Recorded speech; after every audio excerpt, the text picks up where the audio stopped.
Hey, this is Rabbitfish, and today I'm going to talk to you a bit about songwriting and autobiography. I once wrote a first person song, and someone asked me, "Is that an autobiographical song?" And I said, "Oh, yes, absolutely. Except that I didn't grow up in a small town, I didn't attempt suicide, I never became a junkie, I didn't burn out in the big city and have to retreat back to the small town where I was born and live forever in my childhood bedroom in my parents' house. But other than that, yes, totally." And I was sort of kidding, but sort of not, because the song was emotionally autobiographical. Today's song, Space Age, starts off as pure autobiography. In 1969, my family rented a cottage for the summer, and one day my dad had to go back to the city for work a day earlier than the rest of us.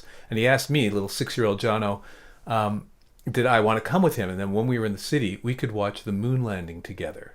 And that was really kind of thrilling to me. Especially, I was also going to be leaving the mothership, i.e., my mother, to go off on this adventure. So we drove back to the city and watched Neil Armstrong take his first steps on a small black and white TV in our basement.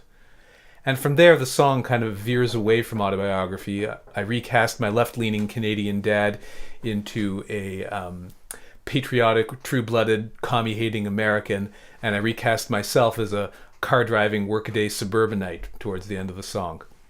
But still, the song does follow kind of my own arc with humankind shooting things into space, from the moon landing through the rocket scares, the nuclear fears of the late 70s and early 80s, and then the explosion of the Challenger, which, I don't know, maybe I was just a young adult cynic, but it seemed to represent the end of a dream to me.